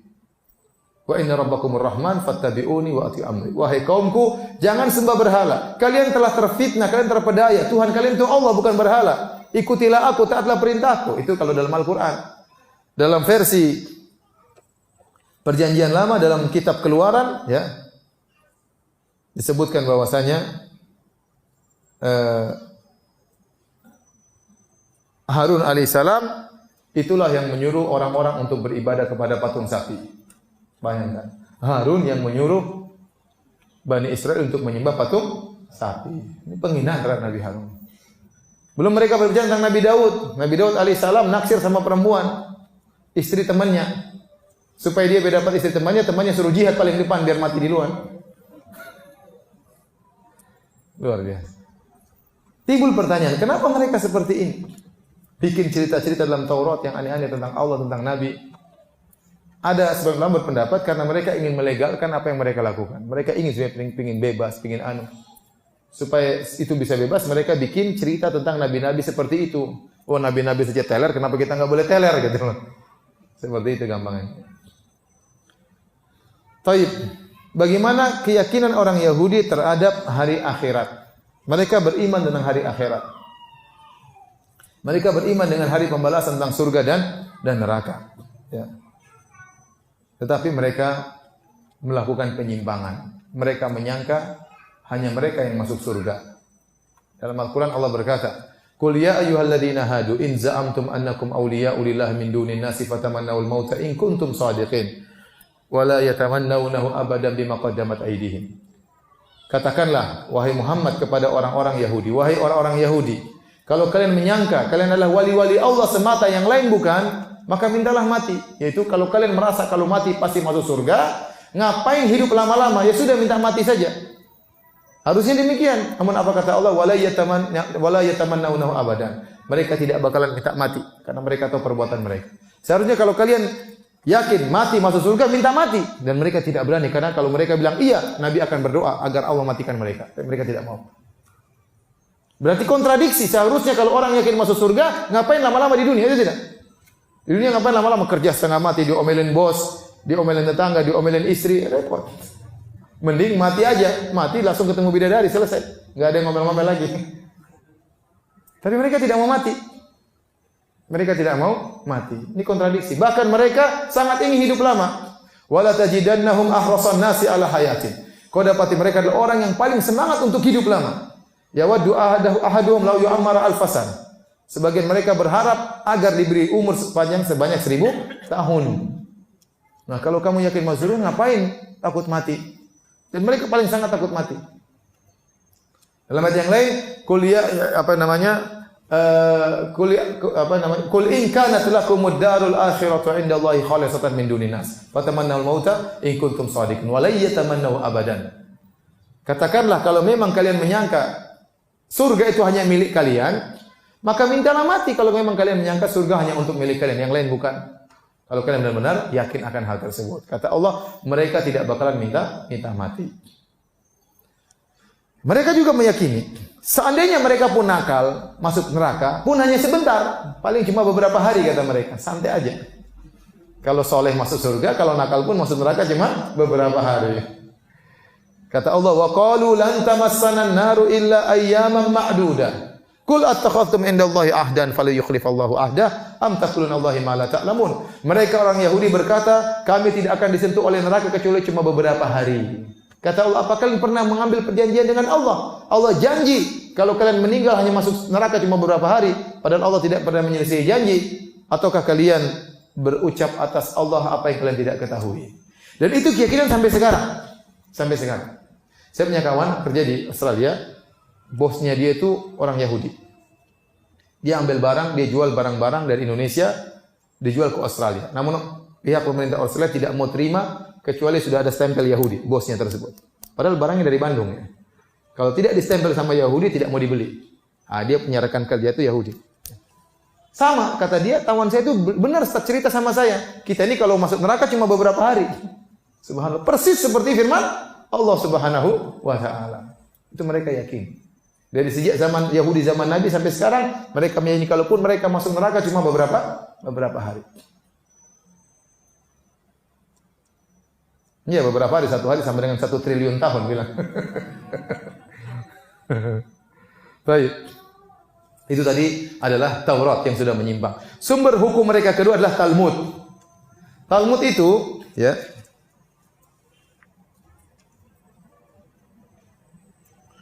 Talmud terdiri atas dua, yaitu matan dan syarah. Matan namanya Mushannad dan syarah namanya Jumara atau Jamara. Jadi ada matan, ada syarah. Talmud ini seperti kitab fikih kalau kita. Ada matanya, ada apa? Syarahnya. Kira-kira demikian. Tetapi orang-orang Yahudi lebih mensucikan kitab Talmud daripada Taurat. Sebagaimana sebagian orang Islam lebih mensucikan kitab kiainya atau syekhnya daripada Al-Quran. Pokoknya lebih benar. Ada sebagian orang Islam seperti itu. Nah, ini Yahudi seperti itu. Mereka kalau sudah bicara Talmud, Talmud ini lebih hebat daripada Taurat. Ya. Sebenarnya Talmud itu ya, adalah penjelasan para ulama Yahudi, pendeta rahib-rahib Yahudi. Penjelasan tentang Taurat. Akhirnya diabadikan, dijadikanlah kitab suci tersendiri namanya Talmud. Oleh karenanya mereka berkata, sungguhnya barang siapa yang belajar Taurat, maka dia telah melakukan kemuliaan. Namun dia tidak berhak mendapatkan ganjaran. Dan barang siapa yang belajar Mushannah, yaitu matannya Talmud, maka dia telah melakukan kebajikan, keutamaan dan berhak mendapatkan ganjaran. Dan barang siapa yang mempelajari Jamara, yaitu syarahnya dari Talmud, maka dia telah melakukan keutamaan yang terbesar. Ini isyarat bahwasanya mereka lebih mengagungkan Talmud daripada Taurat. Baik. Talmud ini banyak, tebal, berjilid-jilid. Namun tidak ada dalam bahasa Indonesia. Dalam mungkin bahasa mereka, dalam bahasa Inggris sudah diterjemahkan. Ya. Saya punya kawan, kakak kelas saya di Qismil Aqidah, di bagian jurusan Aqidah, pernah meneliti tentang Talmud yang tebal tersebut dalam bahasa Inggris. Bagaimana sikap Talmud, pembicaraan Talmud tentang Allah Subhanahu wa taala. Maka dia buat risalah, ya. 3 jilid, ya. 3 jilid. Sampai kalau tidak salah ada bahasa Ibriyahnya juga, bahasa apa namanya? Bahasa Yahudinya juga. Jadi dia ada manuskrip cetakan bahasa Inggris, ada juga cetakan bahasa Yahudi, ya. 3 jilid tentang Allah Subhanahu wa taala. Saya dikasih bukunya oleh beliau, ya. Tapi bacanya malas, 3 jilid terlalu banyak. Tapi ada kesimpulan-kesimpulan yang mungkin kita bisa ambil. Di antaranya dalam Talmud disebutkan bahwasanya mereka menyangka, menurut mereka meyakini Allah itu kerjaannya adalah ta'allumut Talmud ma'al malaika. Allah itu kerjaannya murajaah Talmud sama malaikat. Jadi ngajak malaikat murajaah apa? Talmud. Disebutin dalam Talmud bahwasanya di antara kegiatan Allah adalah al-la'ib ma'al hut, bermain-main dengan ikan paus. Di antara yang mereka sebut dalam Talmud bahwasanya Allah menangis gara-gara musibah yang menimpa orang Yahudi. Ini dalam Talmud. Ya, sebenarnya masih banyak karena 3 jilid tentang apa? Tentang Allah. Tapi saya belum baca risalah tersebut. Suatu waktu mudah-mudahan saya akan baca. Paling tidak daftar isinya. Apa sih perkataan mereka tentang Allah dalam Talmud? Ya nanti kalau menarik dibaca isinya dong. 3 jilid terlalu panjang, ya. Kemudian bagaimana dalam Talmud keyakinan mereka tentang diri mereka? Di antaranya yaz'umul yahud anna arwahum juz'un min Allah. Orang Yahudi menyangka bahwasanya mereka itu roh-roh mereka adalah bagian daripada Allah Subhanahu wa taala. Roh mereka adalah bagian daripada Allah Subhanahu wa taala.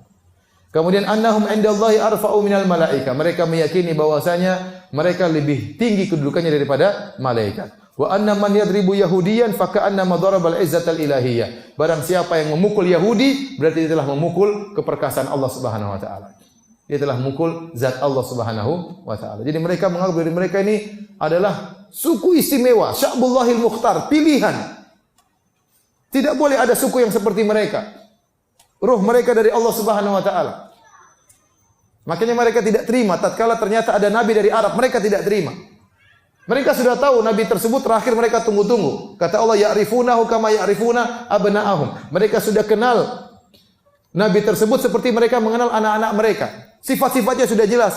Cuma ternyata mereka tidak diberitahu nabi terakhir dari bangsa Arab. Mereka sangka dari Bani Israel juga. Mereka sudah tunggu-tunggu, begitu nabi muncul, falamma ja'ahum ma arafu kafaru bih. Tatkala datang nabi yang mereka sudah kenal dengan benar-benar kenal, mereka kafir kepada nabi tersebut. Kenapa? Hasadan min indi anfusihim, karena hasad saja. Kok bisa nabi terakhir dari suku yang lain? Kemudian di antara keyakinan mereka tentang diri mereka dalam Talmud, annahum musallituna ala baqir amwalil umam wa nufusihim. Mereka yang menguasai seluruh jiwa manusia dan seluruh jiwa manusia milik mereka dan seluruh harta manusia milik mereka. Itu keyakinan mereka. Li'anna fil waqi amwal yahud, sungguhnya harta dunia ini adalah milik Yahudi. Maka kalau ada seorang mengambil harta miliknya, maka tidak mengapa. Jadi menurut mereka meyakini kita ini rampas harta orang enggak ada masalah karena seluruh harta milik kita. Kita bunuh orang semuanya enggak ada masalah karena seluruh jiwa milik kita, enggak ada masalah. Itu keyakinan mereka. Kemudian mereka meyakini annan nas innama khuliqu li ajli wa li khidmatihim. Mereka menyangka seluruh manusia di alam semesta ini diciptakan untuk melayani mereka. Semua suku Jawa, suku Bugis, suku Madura, ya, suku Eropa, suku Afrika, semuanya diciptakan oleh Allah untuk melayani apa? Mereka, keyakinan mereka. Kemudian mereka meyakini lil yahudi idza ajiza an muqawamati syahwat an yusallima nafsahu ilaiha. Kalau seorang Yahudi berhadapan dengan syahwat, dia sudah melawan syahwat, tidak bisa, maka dia boleh berserah diri, serahkan diri kepada syahwat, enggak apa-apa. Jadi kalau sudah ingin berzina sudah tahan-tahan enggak bisa, ya udahlah zina aja enggak apa-apa. Ya. Itu keyakinan mereka. Wa annal jannata la yadkhulu illa al-yahud, dan mereka yakini bahwasanya surga tidak mungkin dimasuki kecuali orang-orang apa? Yahudi. Oleh Yahudi ini sebenarnya agama yang tidak menerima liberalisme dan pluralisme. Tidak menerima karena mereka meyakini suku mereka saja yang masuk surga. Tidak ada suku lain boleh masuk surga. Tidak boleh ada agama lain masuk surga. Bahkan mereka sebenarnya tidak mau suku lain masuk jadi Yahudi. Tidak mau. Mereka mengaku mereka harus menjaga keturunan Nabi Yakub alaihissalam. Harus dijaga. Ya. Makanya yang disebutkan kenapa orang Yahudi tidak suka sama agama Nasrani? Karena agama Nasrani menjadikan agama Bani Israel menjadi universal. Semua orang boleh masuk agama tersebut. Makanya ada kristenisasi. Yahudinisasi memang nggak ada. Harusnya nggak ada. Karena mereka meyakini bahwasanya cuma suku mereka saja yang masuk surga dan suku lain tidak boleh masuk dalam suku mereka. Seharusnya harusnya tidak boleh ada seperti itu. Tapi kenyataannya terjadi. Ada sebagian suku yang masuk jadi apa? Yahudi. Sekarang mereka ngaku mereka ini semuanya masih keturunan Nabi Yakub. Tadi sudah kita bantah, itu enggak benar. Ya. Jadi saya katakan kenapa mereka tidak suka dengan agama lain? Karena agama lain itu universal dan mereka mau hanya mereka saja yang masuk surga. Ya. Itu sih pandangan mereka terhadap diri mereka. Bagaimana pandangan mereka terhadap orang lain? Mereka meyakini arwah ghairil yahud arwahun syaitaniyah. Roh-roh selain Yahudi semuanya roh-roh setan. Syabihatun bi arwahil hayawanat, seperti roh-rohnya hewan. Wa annahum mithlul kilab wal hamir. Sungguhnya manusia-manusia yang lain selain Yahudi itu seperti anjing-anjing dan seperti keledai-keledai. Hanya saja mereka diciptakan dalam bentuk manusia supaya pantas untuk melayani Yahudi. Jadi antum semua ini seperti babi-babi dan monyet-monyet dan kambing-kambing dan sapi-sapi. Hanya saja antum dijadikan ganteng-ganteng gini supaya bisa melayani apa? Yahudi. Kalau ente mukanya babi-babi susah disuruh sama Yahudi. Ini keyakinan mereka. Bosnya kita ini sebenarnya hewan, tetapi diciptakan dalam bentuk manusia supaya bisa melayani apa? Yahudi. Ini termaktub dalam Talmud. Kemudian mereka meyakini la yajuzu lil yahudi an yusyrik ala ghairil yahudi. Tidak boleh seorang Yahudi merasa kasihan sama selain Yahudi. Haram kasihan sama selain Yahudi. Tidak boleh kasihan, tidak boleh menolongnya. Bal idza wajada waqifan ala hafratin saddaha alaihi. Ternyata dan bahkan kalau dia mendapati ada selain Yahudi terjerumus dalam lubang, maka tutup lubang tersebut. Sekalian. Jangan ditolong. Tidak boleh menolong orang selain Yahudi. Ini keyakinan orang Yahudi. Yahrumu 'alal yahudi an yarudda li ghairi mal yahud li ghairil yahud ma fuqida minhum. Haram bagi Yahudi untuk mengembalikan barang hilang dari selain Yahudi. Jadi kalau selain Yahudi barangnya hilang, pas ada kita dapat, orang Yahudi dapat, tidak boleh kembalikan. Haram. Tidak boleh karena itu barang milik apa? Yahudi. Semua harta milik Yahudi. Yahrumu 'alal yahudi an yuqrida ghairal yahudi illa birriba. Haram bagi seorang Yahudi untuk memberi pinjaman kepada selain Yahudi kecuali dengan riba. Jadi harus riba, wajib apa? Riba. Berzina dengan selain Yahudi, laki-laki maupun perempuan maka boleh dan tidak ada hukumannya, enggak ada masalah. Wajib bagi Yahudi untuk berusaha membunuh orang-orang soleh dari selain Yahudi. Mereka meyakini juga bahwasanya neraka untuk seluruh orang selain Yahudi. Dan neraka itu lebih luas daripada surganya Yahudi 60 kali lipat. Jadi mereka ini kalau di antara mereka ketat, tapi antara mereka dengan luar mereka tidak ada halal haram. Mereka agama ini agama yang sangat ekstrim. Ya. Makanya Nabi waktu Idul Fitri atau Idul Adha, Nabi menyuruh Aisyah untuk menonton orang-orang Habasyah bermain-main di masjid. Kata Nabi, li ta'lamal yahud anna fi dinina fusha, agar orang Yahudi tahu agama Islam itu ada kelonggaran. Yahudi ketat, tidak ada gitu-gitu di antara mereka. Ya. Makanya kalau ada wanita haid tidak boleh makan bersama suaminya, tidak boleh duduk sama suaminya, tidak boleh tidur sama suaminya haid, tidak boleh. Saking ekstrimnya agama mereka. Tapi itu di antara mereka ketat. Kalau masalah halal haram mereka juga sangat ketat. Ternyata bukan cuma Islam aja punya produk halal, mereka juga punya ada stempel apa? Halal. Iya atau tidak? Namanya apa stempel halalnya Yahudi? Kosher. Hah? Kosher. Kosher. Itu. Apa? Kosher. Kosher. Ya, ada warung khusus. Ya, warung kosher itu produk halal Yahudi. Cuma ente aja yang punya produk halal. Mereka juga punya produk halal. Karena mereka ketat dalam masalah halal haram. Saya kenal kawan yang tinggal di Eropa, mereka cerita Yahudi itu kalau potong kambing atau daging, tidak boleh satu meja dengan ikan, tidak boleh. Kalau ada daging dan ikan satu meja haram semuanya, enggak boleh. Harus untuk daging sendiri, pisaunya sendiri, untuk ikan pisaunya sendiri, mejanya sendiri. Bahkan teman saya yang kerja di rumah sakit di Eropa, rumah sakitnya orang Yahudi. Sebelum mereka masuk di briefing sama orang Yahudi, kamu kalau ke sini, kalau punya barang-barang jangan masukkan di kulkasnya orang Yahudi. Jadi disediakan kulkas untuk taruh makanan. Ada kulkasnya Yahudi, kulkasnya selain Yahudi. Suatu saat ada temannya lupa. Ya, dia habis makan es krim atau makan makanan, dia simpan buka kulkas, jadi simpan di kulkasnya Yahudi. Ketahuan, itu semua barang dibuang semuanya dalam kulkas. Jadi mereka ketat. Sampai suatu hari teman saya cerita, temannya Yahudi kasihkan ke rekan kerja. Nih, ini mohon maaf ya, dia bilang, ini saya punya obat kuat, kamu ambil. Halal atau tidak? Kita lebih halal daripada ente katanya. Kata Yahudi, kita lebih halal daripada ente. Kita lebih ketat masalah halal haram daripada ente. Jadi mereka di antara mereka itu apa? Ketat. Itu di antara mereka. Makanya di antara mereka ada yang jilbaban, tutupan semua enggak kelihatan sama sekali. Ya, cadaran tutup, semua kos tangan semua tutup, lebih dahsyat daripada wanita muslimah. Mereka sangat ketat. Tapi itu di antara mereka. Untuk luar mereka tidak ada hal haram tadi. Zina boleh, harus riba sama orang, semuanya boleh kalau sama orang luar. Jadi sini antum tahu, itulah keyakinan mereka terhadap selain mereka dalam kitab Talmud. Terakhir kita bicara tentang protokolat.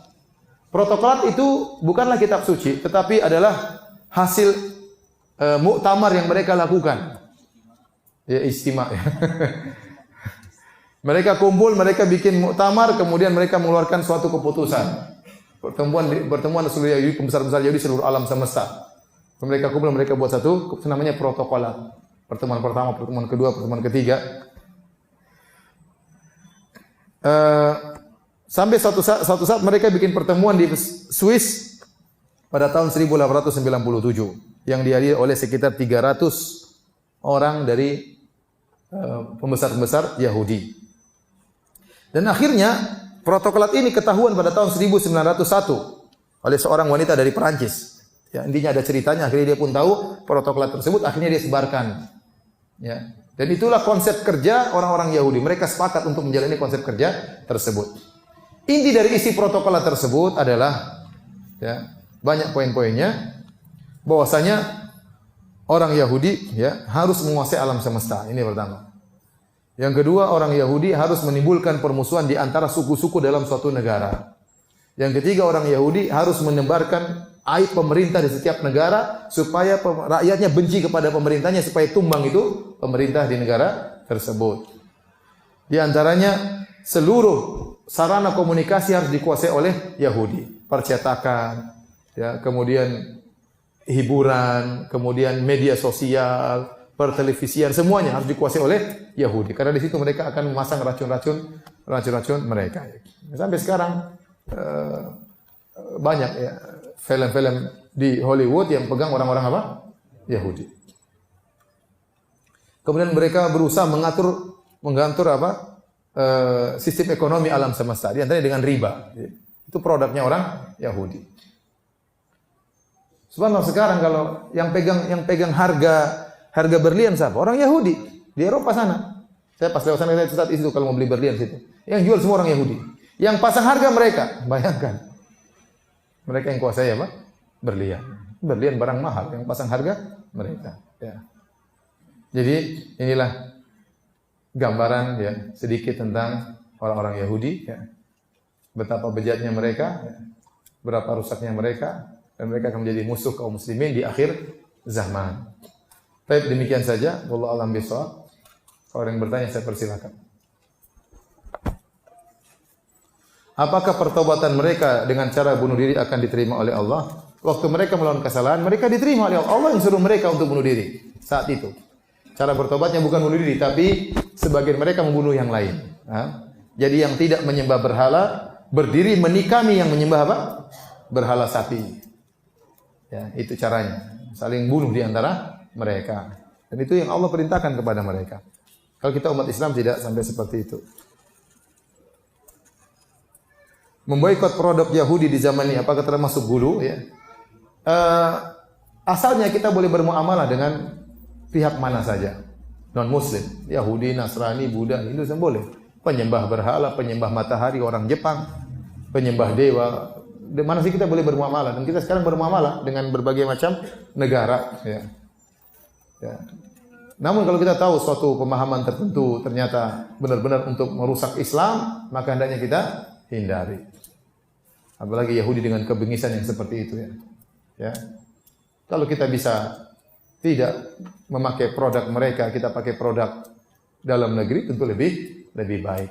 Tetapi kalau untuk menyuarakan harus seluruhnya, ini tentu kembali kepada pemerintah. Pemerintah yang lebih tahu masalah-masalah dan mudarat, masalah pemboikotan, ya. Apakah kita lagi musuhan misalnya sama negara tertentu, kita boikot, ini berdampak buruk atau baik kepada pemerintah, tentunya dipikir oleh pemerintah yang mengatur perekonomian, ya. Tapi kalau kita sebagai orang Islam, kita punya hak saja. Saya berhak tidak pakai produk jadi saya tidak mau. Itu hak kita. Terserah kita. Saya lebih sedang pakai produknya orang Islam. Itu tentu lebih baik. Ya. Tapi kalau mengatakan tidak boleh secara mutlak, ini Allah alam besok kembali kepada maslahat dan mudarat. Karena Nabi SAW juga dulu bermuamalah dengan orang Yahudi. Maka kembali kepada maslahat dan mudarat.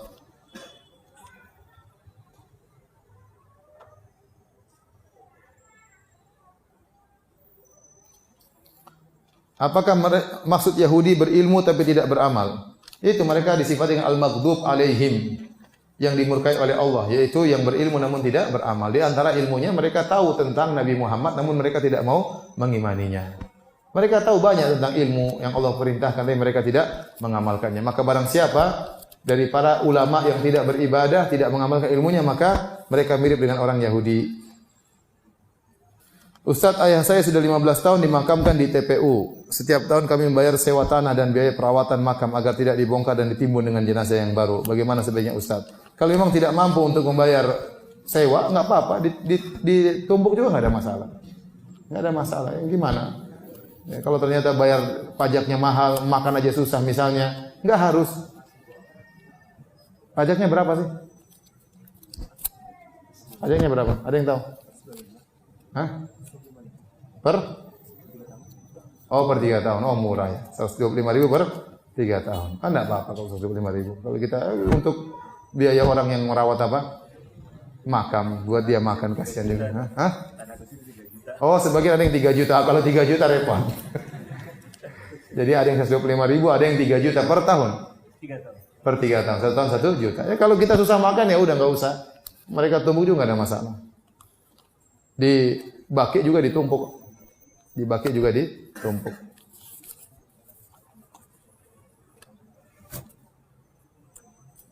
Apa kita boleh makan sembelihan orang Yahudi? Ya boleh. Ya, sembelihan orang Yahudi boleh dimakan. Allah yang menghalalkan. Wa ta'amul ladzina utul kitaba hillul lakum wa ta'amukum hillul lahum. Makanan mereka halal bagi kalian dan makanan kalian halal bagi mereka. Jadi tidak mengapa Yahudi kalau dia pasang produk halal, enggak apa-apa. Yahudi kalau tidak makan babi, yang penting bukan babi dan anjing, tidak mengapa kita makan karena mereka juga ketat. Ya. Ketat. Allah alam bisawab.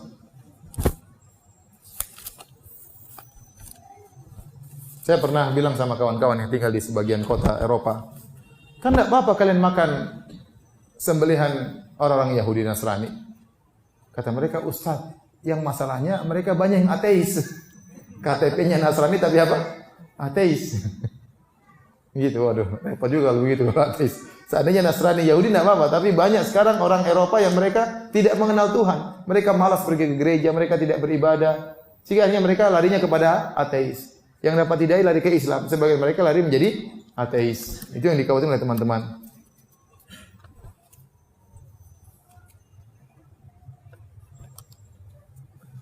Setelah mereka Yahudi menolak Rasulullah sebagai nabi terakhir, apakah mereka masih menunggu nabi mereka? Seharusnya tidak. Mereka sudah itu nabi yang terakhir. Jadi mereka tahu nabi ini yang terakhir, bukan tidak lagi nabi lagi. Oleh karena mereka tidak sedang menunggu nabi sekarang, tidak. Tapi mereka ya begitu karena tahu ini nabi terakhir bukan dari Yahudi, mereka kafir.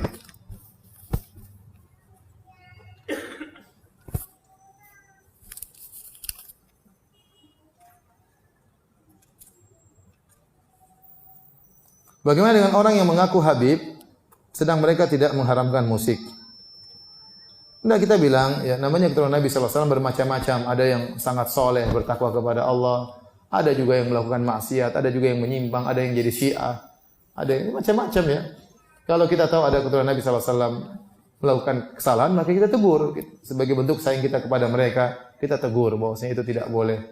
Ya, leluhurmu Rasulullah SAW pernah bersabda, la yakunanna aqwamun min ummati yasil hirra wal harra wal khamra ma'azif. Leluhurmu Rasulullah SAW pernah bersabda, akan ada dari umatku yang menghalalkan alat-alat musik, menghalalkan zina, menghalalkan khamar, menghalalkan sutra bagi lelaki. Sampaikan, jelaskan. Kalau kamu sayang kepada mengagungkan leluhurmu, amalkanlah perkataan leluhurmu. Di antara Habib yang luar biasa, tulisnya sangat banyak di Saudi, namanya Habib Abdul Qadir As-Sakaf. Itu bukunya sangat bagus-bagus. Di internet juga banyak. Durar.net. Ya. Dia bantah Syiah, dia bantah Sufi, dia Masya Allah ya. Abdul Qadir As-Sakaf ya. As-Segaf ya. Orang alim. Dia punya ensiklopedia akidah, ensiklopedia fikih, Masya Allah itu orang ya. Luar biasa.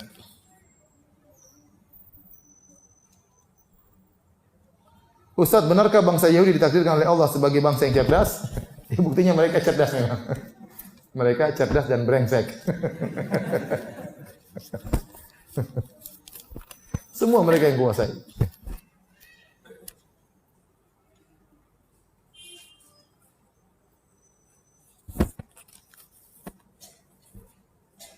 Ini pertanyaan. Ustaz, medsos elektronik, keuangan pegang Yahudi. Apa hukumnya menggunakan produk mereka? Tadi saya bilang, kalau ada masalahnya nggak ada masalah. Karena Nabi hukum asalnya bermuamalah dengan orang Yahudi. Kalau medsos kita gunakan untuk kebaikan, nggak ada masalah. Meskipun itu milik mereka. Meskipun itu milik apa? Mereka.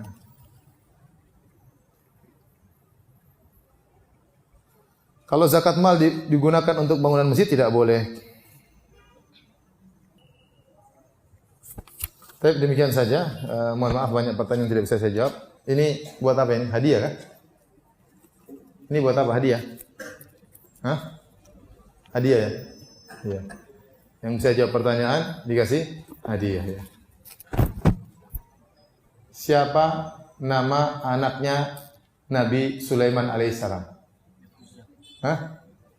Siapa yang ribut tadi dengan saudaranya dah?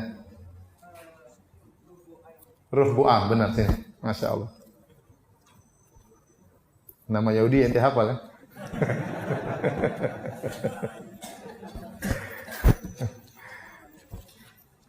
Baik. Kita sebutkan tadi juga ya bahwasanya sejarah Yahudi terbagi menjadi 3. Masa apa? Silakan ya. Masa membuat 12 hakim, kemudian berubah menjadi kerajaan dan perpecahan menjadi 2, kerajaan Israel, kerajaan Yahudi. Masya Allah, silakan.